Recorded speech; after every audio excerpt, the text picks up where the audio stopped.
Welcome to Public Health on Call, a podcast from the Johns Hopkins Bloomberg School of Public Health, where we bring evidence, experience, and perspective to make sense of today's leading health challenges. If you have questions or ideas for us, please send an email to publichealthquestion@jhu.edu. That's publichealthquestion@jhu.edu for future podcast episodes. It's Lindsay Smith-Rogers. Millions of people take SSRIs, medications that have really transformed the treatment of depression and anxiety. But there's new debate over whether these drugs are overprescribed and whether more people should taper off of them. And this has raised important questions about when these medications help, when they may not, and how to make those decisions safely. Johns Hopkins psychiatrists Jimmy Potash and Paul Nestadt joined Stephanie Desmond to discuss these complex questions. Let's listen. Jimmy Potash and Paul Nestadt, thanks so much for joining me. Today, we're talking about SSRIs, a class of antidepressants that millions of Americans take for depression and anxiety. Before we get into the current debate, Jimmy, can you briefly explain what SSRIs are and why they're so commonly prescribed? Sure, Stephanie. Yeah, they're the most commonly used type of antidepressant. They treat depression. They also treat anxiety. And that term SSRI is an acronym for serotonin selective reuptake inhibitors, a chemical in the brain, a neurotransmitter in the brain. And a big reason that they're so widely used is that they were a big improvement on the antidepressants that came before. They're a big improvement in the sense that they're in fact a lot safer than the antidepressants that came before. The big group that came before, the tricyclic antidepressants, were very effective, although if taken in a large overdose, they could be very harmful and even fatal. SSRIs have relatively little in the way of side effects. There are side effects, but they're not nearly as dangerous. Health Secretary Robert F. Kennedy Jr. has argued that these psychiatric medications are overused and that more people should be helped to taper off of them. What parts of that concern are supported by evidence, and where does the conversation become more complicated? It's a complicated conversation. Let me start by saying that they're, like all medications, these are medicines that work for some people and not for others. And although SSRIs have helped an enormous amount of people, there's a substantial chunk of people for whom they just don't work very well. And there's a group of people who have substantial side effects. I think high-quality psychiatry always involves thinking hard about whatever medicine someone's on, including the SSRIs, and really monitoring the person carefully and trying to figure out whether the medicine's working or not working. And sometimes the decision is that you need a higher dose to give them a better chance of responding to the medicine. And sometimes the decision might be after a couple months of a higher dose that you simply need to switch gears. And the switching gears often means what's referred to as deprescribing. That is getting the person off the medicine. And there's been a lot of discussion about how you go about getting the person off the medicine. And the most common practice is to slowly go down on the dose and eventually get off of the medicine. And that process, referred to as slow taper, is almost always a better practice than abruptly stopping the medicine. The big danger is that in focusing on that element, the deprescribing element, that you undervalue the ways in which the medicine can provide such enormous benefit to people who really desperately need that kind of help. Paul, would you say the problem is too many people taking SSRIs, or that we haven't built a healthcare system that supports people when they start, continue, or stop? I don't think it's as simple as too many people taking SSRIs. In fact, you can imagine a Venn diagram of people that have depression and would require SSRIs and people who are taking SSRIs. And it is the case that sometimes there are people that have depression that don't have access to SSRIs. They're missing out on this potentially life-saving treatment. But there's also people that are taking SSRIs that might not need to be on them. There's another side of that diagram. This has been studied really well by people like Ramin Mojtabai, who've noticed that it's not about overprescribing or underprescribing. It's about trying to find the right people for this. We don't want to misdiagnose and treat. There's lots of things that can look like depression to a non-psychiatrist, things that might just be, for instance, grief or demoralization, sadness, insomnia, anemia, hypothyroidism. Lots of things can look like depression. But in people that have major depressive disorder, have that diagnosis legitimately, these can be a life-saving treatment. And unfortunately, not everyone that needs them is getting them. I want to bring this down to the patient level. I've gone through tapering off of an SSRI myself, so I know the questions people have. Paul, how do you know when it's the right time? How do you do it safely? And how do you know whether you're experiencing withdrawal or your symptoms are returning? That's a great question. That's maybe the most important question. And it's a very individual question. right? So there's not one blanket statement for when someone should get off of SSRIs or not. It's about talking to your doctor in your particular case. The doctor will consider things like, well, did they only have one episode of depression and they're long past that? Maybe that's someone where it would be a good idea to deprescribe. They might not need this medication anymore. On the other hand, someone that's had several episodes of major depression, and when they've come off this medication before, the depression has returned, that might be someone where we might want to stay on the medication longer. The other thing to think about is side effects. So if someone's having side effects that are bothering them, of course, that's a major reason why you might consider coming off this medication and thinking about other treatments for depression or to return. It's very individualized. We also look at things like genetic profile, meaning, well, what happened with this person's mother when they were on SSRIs and came off of them? What are things that we can learn from their family? What other medical conditions are they dealing with? Things that might exacerbate potential side effects of SSRIs or not. Lots of factors. But the nice thing is that when you work with your doctor, you can do all of these things slowly. If you're coming off an SSRI, it's not something you do all at once. You taper that slowly. You can start to monitor to see if symptoms might be returning. It turns out that in a good proportion of people, when they come off the SSRIs, they start to have a return of depressive symptoms. And that can be confusing for the patient because they might misunderstand those as withdrawal symptoms from the SSRI itself. So it's complicated, and it's why it's so important to work with a qualified psychiatrist as you decide whether to stay on these medications or if you are to come off them, how to come off them. Jimmy, are psychiatrists trained in getting people off of these medications? Because I feel like the time that I did this, I basically was told to taper super fast, and then I had excruciating symptoms. So I guess I'm curious, is that a part of the puzzle that's missing as well? Every psychiatrist understands that there are times when you have to stop or taper down medicines just in the same way that there are times when you have to start new medicines. I think that the issue of how exactly you go about deprescribing does get taught in all of the good psychiatry training programs around the country. It's probably something that we could devote more attention to. I don't think it's been at the top of the list of high priority issues in training, but I think that there's been more and more careful study done that helps establish an evidence base for what exactly constitutes the best way to go about deprescribing. For example, there have been a number of studies that suggest that tapering medications over a period more than a month in length is probably more effective than stopping suddenly or stopping in less than a month. As that data accumulates, I think it's certainly going to be really important to make sure that psychiatrists in training are well acquainted with those approaches. And a lot of SSRIs are prescribed by primary care doctors.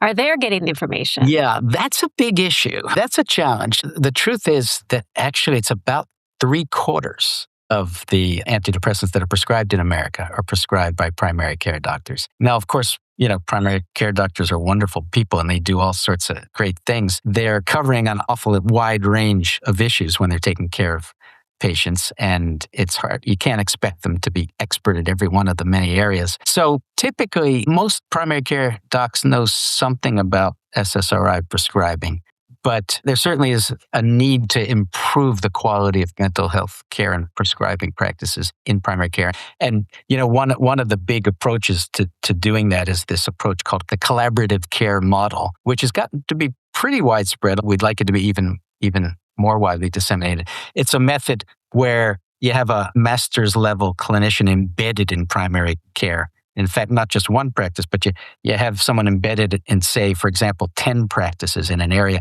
And then you have one psychiatrist overseeing those master's level clinicians. And so you get advice eventually provided to the primary care doc through that group of people, and that can improve the quality of prescribing.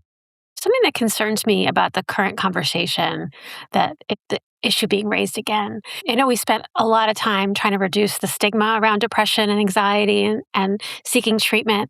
And now we're being told, no, too many people are on these things, let's get off.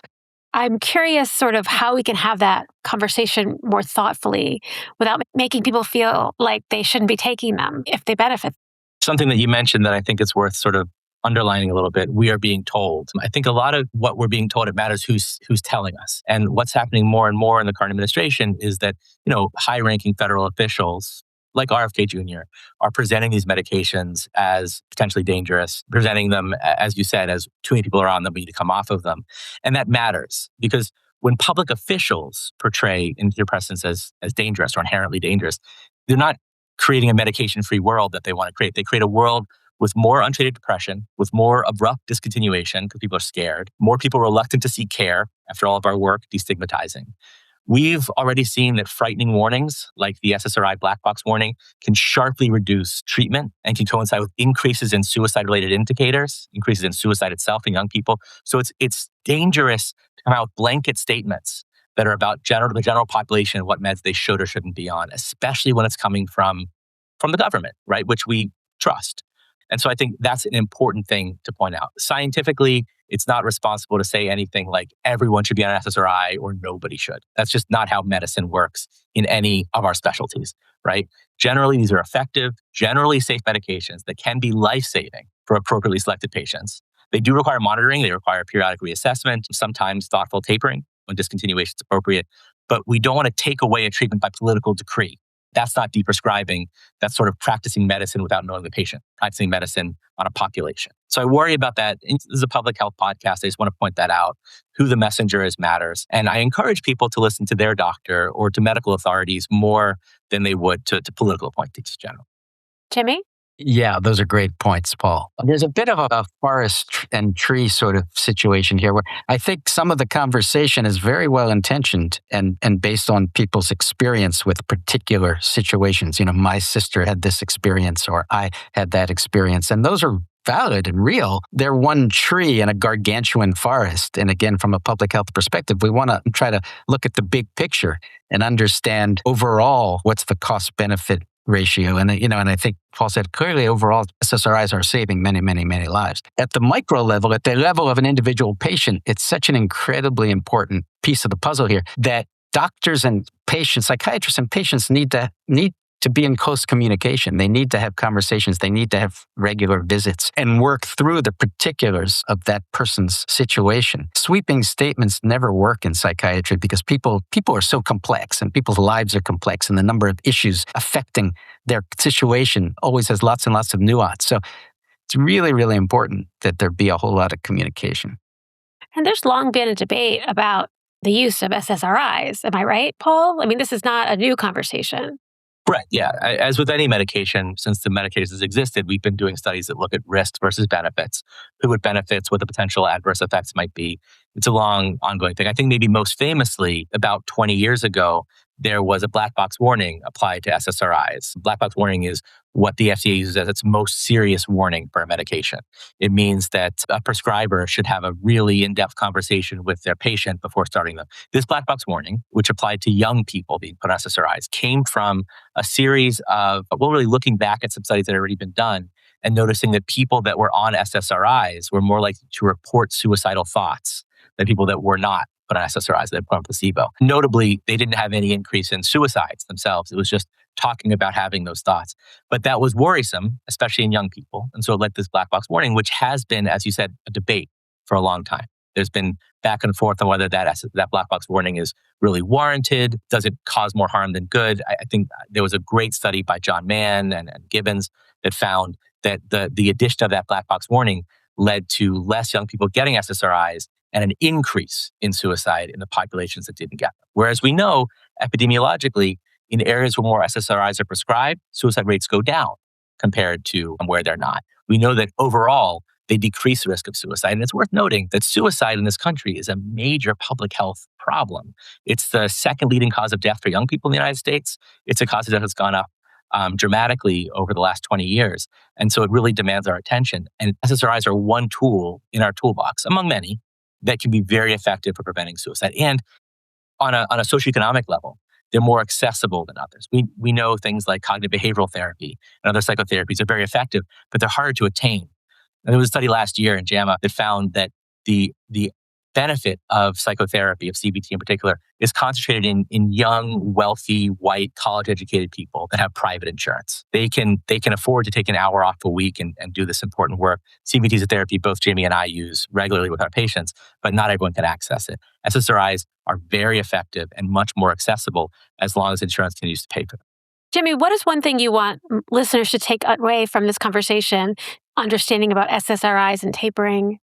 Well, I think the biggest message is that SSRIs can make an enormous difference for people and often are life-saving for people who have severe depression. And it is really, really important for people who have serious depression to be open to these medications that can make such a big difference for them. That said, ideally, starting medication happens in the context of a really comprehensive evaluation of a person's situation. And that kind of evaluation can help make clear whether, in fact, they have a mental disorder like depression that is very treatable or some other situation that might not warrant the use of an antidepressant. And then it's important that going forward, that their progress be monitored carefully so that good decisions are made about dosing and about whether or not that medicine should continue or whether a change is needed.